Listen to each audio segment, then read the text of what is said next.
Oi, meu nome é Francisco e junto com os meus amigos Felipe, Vitória Navarro e Vitória Macedo, a gente montou uma apresentação que tem como tema privatização e como base o documentário Privatização, Distopia do Capital. Esse documentário tem Silvio Tender como diretor. Foi feito em 2014, é um documentário bem atual.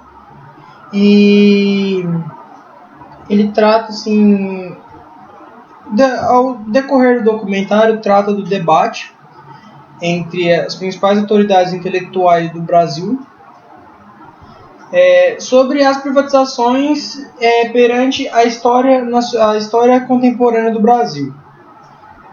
Então eles dão uma aula muito boa sobre história, porque tem muito fato histórico, muita relação geográfica também. A geografia está bem presente no documentário, tanto que esse trabalho é sobre geografia, a aula. Eles tratam muito também dos assuntos políticos, interesses políticos defendidos, e eles tentam também mostrar os dois lados da moeda, do mesmo jeito que eu vou tentar mostrar aqui nessa aula. E, bom, acho que como uma introdução tá bom demais, porque eu vou me aprofundar bastante no assunto. O surgimento do discurso neoliberal no Brasil. O primeiro presidente que teve assim, um discurso neoliberal foi o Fernando Collor de Mello. Desculpa, o Fernando Henrique é o outro. Que é esse carinha aqui. Ele começou o discurso neoliberal com essa linda frase aqui: o automóvel brasileiro parece uma carroça. O que ele queria dizer? Que a indústria brasileira estava fraca. Era uma indústria que não tinha produto de qualidade, uma indústria rudimentar, antiquada, meio que assim, pegava sucata das outras também. Então ele estava criticando tudo isso. Eu acho que ele poderia ter escolhido melhor as palavras dele, né? Porque o automóvel brasileiro, ele é meio que assim um símbolo da nossa indústria, sabe? Não que a gente tenha uma marca de carro famosa, mas o automóvel brasileiro em si, tipo, foi um dos primeiros produtos a ser industrializados no Brasil. Então a indústria a indústria pesada, né, tipo, do Brasil é o símbolo do automóvel, na minha opinião, e eu acho que ele pecou nessa parte. Eu acho que foi por isso que as pessoas acabaram não aceitando muito bem, assim. Mas ele tentou consertar, ele fez muita campanha, muita publicidade. A mídia foi uma aliada muito grande do neoliberalismo no Brasil. Numa dessas propagandas, inclusive, ele retratava o Estado como um elefante. Então, tipo assim, jantar em família, todo mundo de boa, e chegava o elefante, sabe, o elefantinho. Ou uma corrida de jockey, aí tava de todos os países e o elefante atrapalhando, assim, sabe? Bem complicado. Assim, então, tipo assim, o que ele queria dizer? Que o Estado era desengonçado, era grande, porém pesado, desengonçado, lerdo, sabe? Então foi meio que um jeito de criticar o Estado, assim. Já o nosso querido amigo Fernando Henrique Cardoso, esse cara garanhão aqui bonitão, ele veio com um discurso mais manso, assim. Ele dizia nas campanhas que o Brasil precisava se incluir precisava se adequar às tendências econômicas e políticas do mundo. Porque o que era a tendência mundial? Agora vamos para uma análise de mundo, vamos sair um pouquinho do Brasil. Todos os países assim estavam pregando pelo neoliberalismo, a não intervenção do Estado na economia e a privatização das empresas estatais. E ele dizia que o Brasil precisava muito voltar a ser uma grande economia, precisava voltar a ser uma economia exportadora. Com isso, no governo dele, ele foi ele o responsável pela privatização das principais empresas estatais. Entre elas a gente tem a Telesp, o Banespa, que eram... a Telesp é Telefonia de São Paulo, se não me engano, o Banespa é Banco do Estado de São Paulo. A gente tinha a companhia Vale do Rio Doce, a gente tinha a companhia Vale do Rio Doce, que inclusive ela mudou até de logotipo, mas o nome ainda continua o mesmo.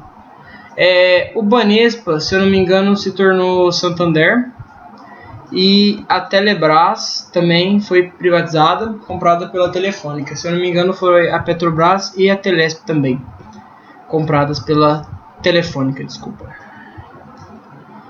que é uma empresa espanhola. A Petrobras é uma exceção, assim, vamos dizer. Ela é a maior empresa do Brasil, entendeu? Ela é, tipo assim, a galinha dos ovos de ouro, vamos dizer assim, eu acho. Sabe, é um tesouro nacional, vamos colocar assim. E o Fernando Henrique Cardoso, ele tentou, assim, ele tentou de todas as maneiras privatizar a Petrobras também. Inclusive, teve uma proposta de uma grande alteração. Ele queria trocar o S do Petrobras por X, porque segundo ele os gringos não conseguiam pronunciar o Brás, Petrobras, então eles falavam Petrobras. Aí para ficar mais aceita e tal, ele tentou mudar o nome. Foi uma tentativa falha, não deu certo, mas ele conseguiu vender 49% das ações. Ele estava assim no processo natural de privatização mesmo. Começa com a venda das ações, tal, uma mexidinha aqui, uma mexidinha ali, papapá, como quem não quer nada, e privatiza. Só que não deu tempo de privatizar a Petrobras. E agora eu vou falar também um pouco, porque no documentário eles mostraram muitas empresas estatais que foram privatizadas, e nelas, assim, elas não foram pra frente, sabe? Teve falta de estrutura, tal. Por exemplo, a Light, depois que ela foi privatizada, um tempo depois teve o apagão, né? O risco de entrar tudo em colapso e assustou todo mundo. Mas e também a Vale, que teve muito, ela foi vendida por um preço muito abaixo do preço que ela valeria, e faturou muito, deu muito lucro para os investidores. Porém, a Petrobras também é um exemplo de que a intervenção estatal também não é 100% perfeita. E eu vou tratar hoje desse mito do petróleo é nosso. O que acontece? Por que eu vou falar disso? Porque assim, eu acho que a gente tem que mostrar os dois lados da moeda. E o que acontece? A Petrobras é uma companhia petrolífera brasileira que foi criada na intenção da autossuficiência da energia do combustível fóssil no Brasil. Então, assim, ela foi criada para a gente não precisar importar petróleo, basicamente. Só que isso não é o que acontece. A gente não é autossuficiente com o nosso petróleo. A gente importa muito petróleo, em comparação do que a gente poderia não importar nada.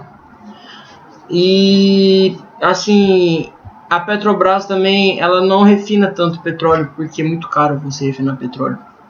Então ficaria um produto mais caro.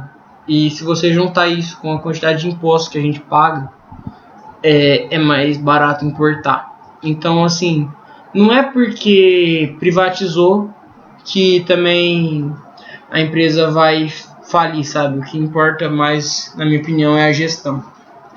E eu vou falar um pouco também sobre os prós e os contras da privatização, porque é o assunto tratado.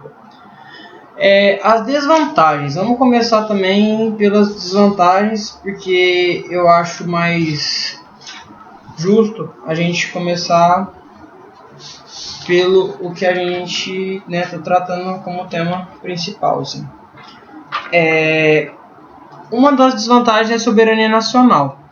Porque quando você privatiza um determinado serviço, o Estado perde a sua soberania, porque ele entrega de bandeja o capital externo, o controle e o lucro para uma determinada finalidade, não podendo assim criar ferramentas para proteger a população da ambição capitalista. Então, tipo assim, o que acontece? O Estado ele tem uma preocupação social. A empresa capitalista não tem essa preocupação, porque assim, ela tem que produzir e lucrar. Então, independente se ela vai gerar emprego, se ela vai fazer... Gerar emprego ela vai, mas independente se ela vai exercer um papel social ou não, ela tem que lucrar. Então, o papel social não é a parte, e o Estado deixa de interferir também, então ele não... como que eu posso explicar? Então ele não tem muito poder sobre a empresa, sabe? O roubo também. Porque ao privatizar uma empresa, o Estado também entrega para a iniciativa privada uma empresa construída com o dinheiro público. Ou seja, o trabalhador, a gente, no caso, que paga os impostos, paga o Estado para fazer a empresa para a gente.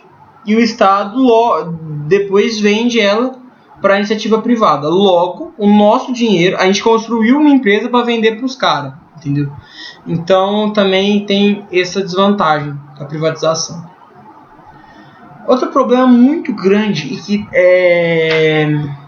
também ocorre muito aqui no Brasil, que já foi, e aqui também já foi, essa aqui, a corrupção. Todo mundo sabe, né, que tipo assim, os políticos sempre vão, assim, eles vão favorecer as empresas que vão pagar mais, ou que vão dar uma coisinha aqui, um privilégiozinho ali, porque é uma coisa natural do ser humano também, né, e a corrupção é uma coisa que meio que tá engajada na política também, no Brasil, né, e basicamente é isso também, tudo no Brasil hoje está sujeito à corrupção, a privatização também não escapa disso, infelizmente.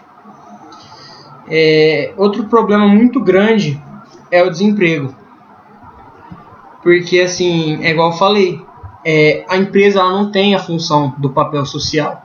Então, eu perdi meu emprego, filho, dane-se, entendeu? A empresa tem que lucrar. Se você não está dando lucro, você não pode ficar aqui, porque você não está dando lucro. Outro problema também é a finalidade, que eu acho que também está tudo mais ou menos relacionado, porque é aquela história, ela não tem a finalidade de prestar um bom serviço público, ela tem que lucrar. Infelizmente, independente de como, ela precisa lucrar. Outro problema também é a desigualdade. O que acontece? Como vai privatizar, geralmente as empresas estatais são empresas muito grandes e fica para um grupo, então meio que cria uma elite, as quais muitas o povo não vai ter como acessar, o povo classe D, E, C não vai ter como acessar, e assim, uma empresa criada para o povo, a classe D e E também paga imposto. E assim, é uma empresa que foi construída com o dinheiro deles e eles não vão poder usufruir muitas vezes. Então também é um problema muito grande. A fuga de capitais também é um problema muito grande, porque gente, uns problemas aqui no negócio. Tem uns problemas. Calma aí.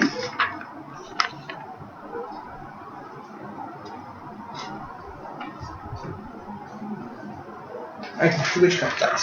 Achei. Com as privatizações, alguns grupos estrangeiros vão passar a comprar as empresas estatais e repassar para o exterior os lucros de trabalho brasileiro. Então, por exemplo, tinha a Telesp. Aí a Telefônica, que é uma empresa espanhola, veio e comprou. Aí os lucros da Telefônica não vão ficar no Brasil, porque a Telefônica é uma empresa espanhola. Então é meio que assim um extrativismo, vamos, se assim posso dizer, porque ele vai tirar bens do país para nutrir outro país, entendeu? É meio que sei lá, quase um imperialismo, né, na verdade. A universalização também é um problema muito grande. Universalização. Porque assim, com a privatização, uma empresa pode se negar a oferecer um determinado serviço. Por causa que por não ser viável. Porque, como eu falei, a empresa ela tem que lucrar. A empresa privatizada tem que lucrar. A empresa estatal, se fechar no vermelho porque fez um trabalho social, ninguém vai gostar, vai todo mundo protestar porque é uma empresa estatal. Porém, ela fez um papel social. Agora, a empresa privada não está nem aí, entendeu? Tipo, ela tem que produzir um produto bom, porém, ela não liga para o social. Então, acontece que às vezes ela faz um projeto de reciclagem na favela. Emprega as pessoas que moram na favela para produzir produtos, materiais recicláveis, fazer oficina, e de repente se não se torna mais viável, ela tem esse direito, entendeu? Outro problema muito grande também é a crise. O que acontece com a crise? As crises do capitalismo são cíclicas, então tipo assim, de tempos em tempos vai ter uma crise, é inevitável você não passar por ela. Mas quando o Estado controla, tem uma segurança maior, porque o Estado consegue manter a empresa assim de pé, sabe? Independente se ela for fechar ou não, o Estado tem esse poder de conseguir manter a empresa.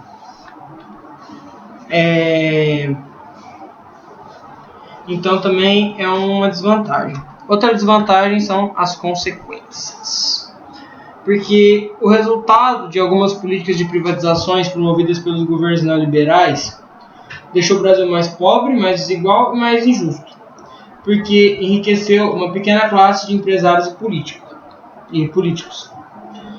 Logo, as privatizações colaboraram para uma sociedade mais desigual, porque ela aplica o capitalismo contra a população carente.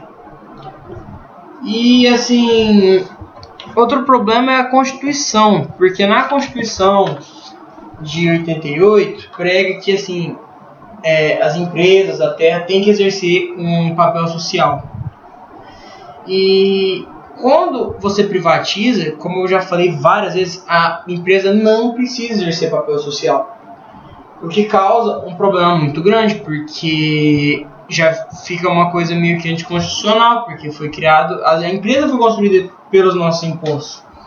E quando um órgão externo compra a empresa e deixa de exercer papel social, a empresa se torna anticonstitucional. E o prejuízo também, porque assim, como aconteceu com a Telebrás, a Telesp, toda a estrutura, por exemplo, tinha cabo, tinha orelhão, tinha antena, o Brasil tinha 4 satélites em órbita, e foi tudo assim, vendido a preço de banana. E assim, a Vale também, tipo, quando a Vale foi privatizada, tinham acabado de descobrir Carajás. Carajás é a maior mina de minério de ferro do mundo. Tem mais de 200 bilhões de toneladas de minério. É muito, muito, muito minério. E foi tudo vendido a preço de banana. Inspirou lucro? Sim, mas o lucro dos investidores, que muitas vezes não são brasileiros. E,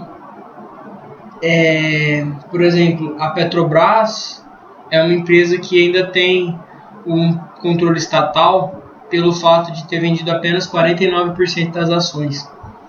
Então tem uma certa vantagem. Agora eu falei muito sobre as desvantagens e eu vou falar um pouquinho sobre as vantagens da privatização. Porque não tem mal que dure para sempre, nem bem também que dure para sempre.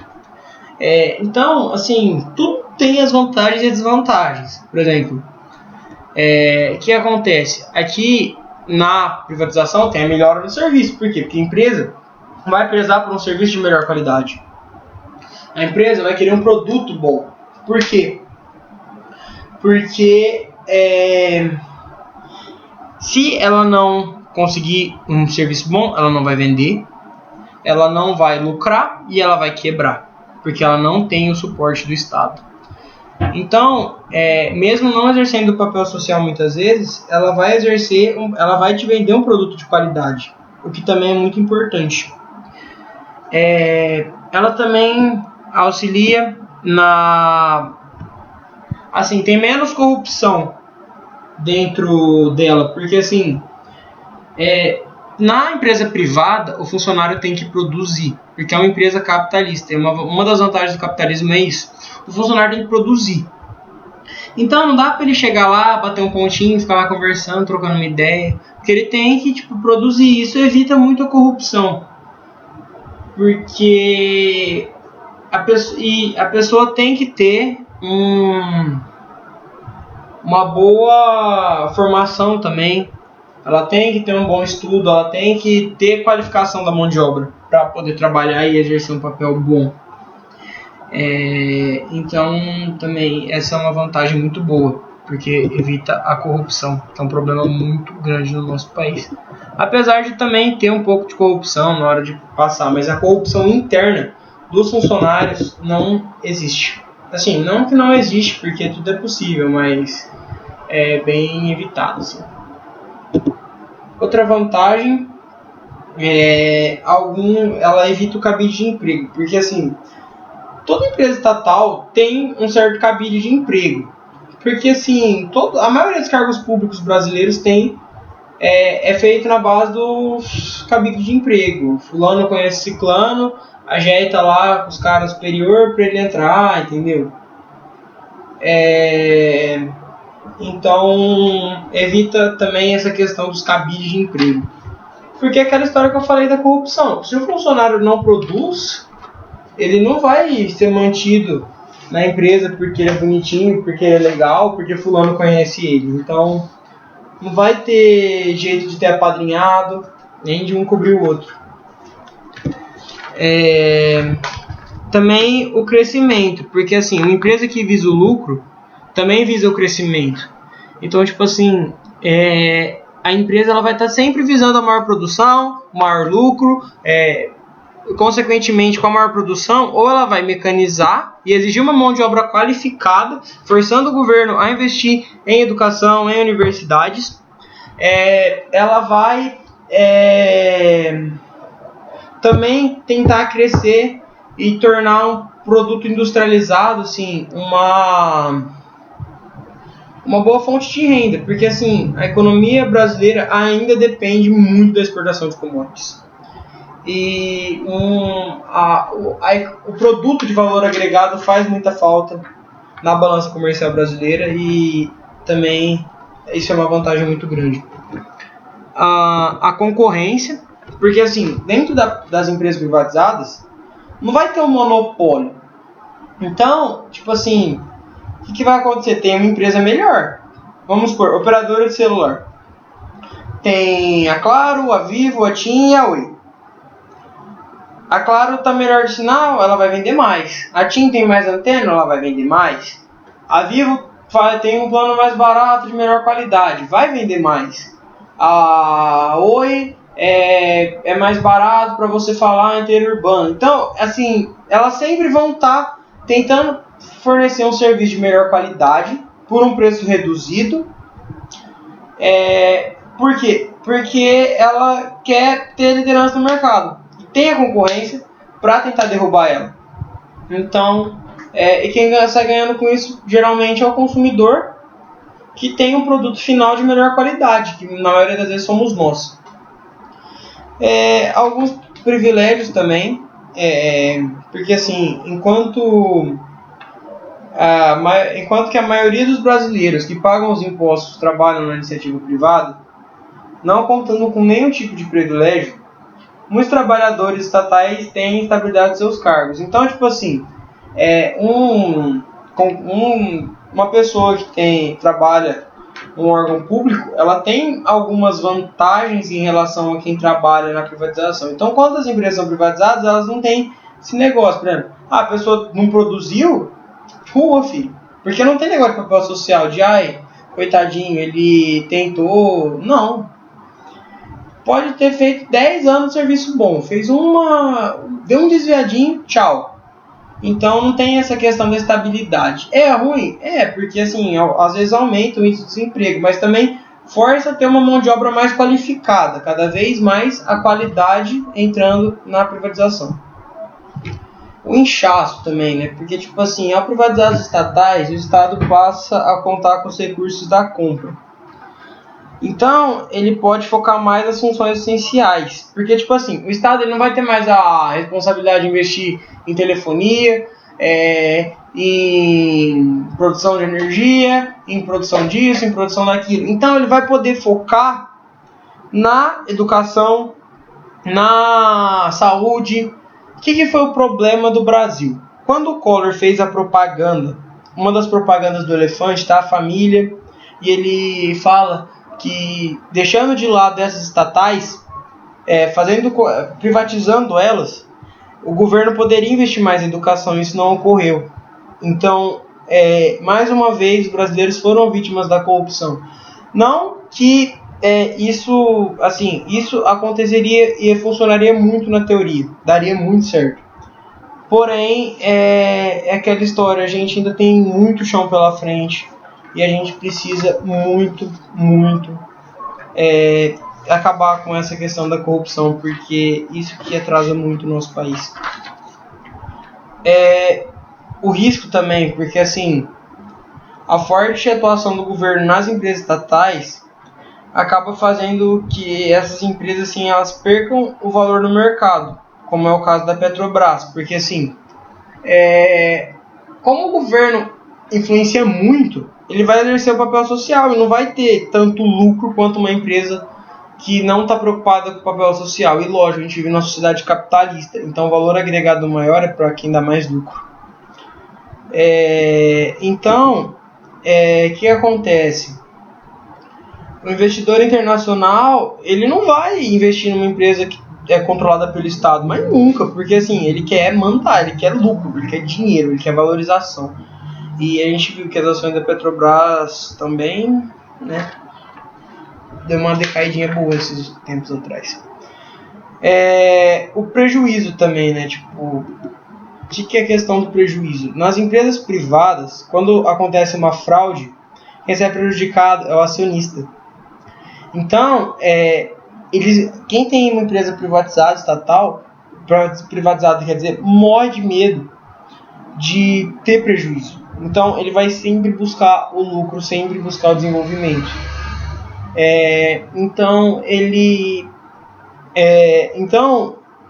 Essa questão do medo do prejuízo faz com que a empresa cresça, com que a empresa invista na estrutura.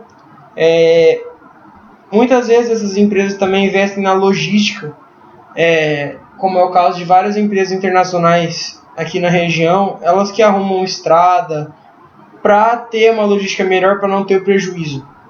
Então também acaba sendo bom, assim, sabe?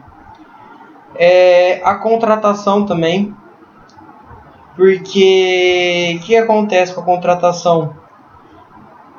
A empresa privada, como eu já disse muitas vezes, eu volto a martelar nisso, ela preza pelo lucro. Então, quanto mais gente capacitada ela contrata, melhor, entendeu? Então, ela vai forçar o governo a investir numa educação de qualidade, ela vai forçar as pessoas a buscar uma melhor fonte, um melhor trabalho, assim, um melhor desenvolvimento pessoal, porque a pessoa tem que estudar, a pessoa tem que ter uma boa formação para conseguir emprego. E vai forçar o governo a investir na educação, como eu falei, e qualificar a mão de obra. Então o Brasil vai passar a ter uma mão de obra qualificada com as privatizações. A descontinuidade devido às eleições. Porque assim, as empresas privadas elas podem escolher o caminho da governança corporativa. As empresas públicas só podem esperar o resultado das eleições. Então, tipo assim, enquanto não tem um presidente fixo, não tem como a empresa estatal, como que eu posso dizer? Não tem, a empresa estatal fica sem o presidente. E na empresa privatizada não ocorre isso. É diretão, entendeu? Tem o presidente, vai torando. Ah, cara, saiu, é igual pau de porteira. Troca, põe outro e continua. E aí dele se não produzir. Então, não tem esse problema das eleições. A questão da demora assim, as fraudes apuradas nas empresas privadas geralmente são de curta duração. Porque, como eu falei, tudo gera para evitar a corrupção. E o dono tem que controlar isso, porque assim, uma empresa que está passando por investigação tem queda no preço das ações, e não é o que eles querem. Eles querem cada vez mais o lucro. Eu volto a falar do lucro, porque o lucro é o foco da privatização. O desenvolvimento é o foco da privatização. Então, tipo assim, não tem aquele negócio, por exemplo, a Petrobras. Desde o começo desse ano de 2015 está tendo CPI. Começou, na verdade, em 2014. E tá continuando, Operação Lava Jato. E tá para mais de ano que tem essa questão da Lava Jato, Petrobras. Então, e as empresas privadas, algumas empresas sim estavam envolvidas, empresas multinacionais estavam envolvidas, porém, rapidamente já chegou, algumas saíram do Brasil, e algumas investigou, tal, resolveu. A publicidade também, né? A questão da publicidade, porque assim, a publicidade assim, tem que vender, então vai investir numa publicidade como que eu posso dizer? A publicidade dos produtos das empresas privadas geralmente é medida pelo retorno das vendas. Então, com a institucionalização da imagem, a publicidade das empresas, tipo assim, como que eu posso dizer? A publicidade das empresas privadas visa o lucro, então são umas propagandas mais dinâmicas, sabe? Não precisa mostrar de onde veio, por que está fazendo isso, por que está fazendo aquilo, então, ela tem que vender. E a pública tem como objetivo ajudar, assim, a pública geralmente tem muita corrupção envolvida. Então, tipo assim, a empresa privada contrata uma pessoa que tem que produzir, e a pública contrata uma pessoa que é amiga do fulano, mais uma vez voltando na questão dos cabides de emprego. E também tem aquela questão da burocracia. O que é a burocracia? As empresas privadas, como você sabe, não faz licitação, elas negociam.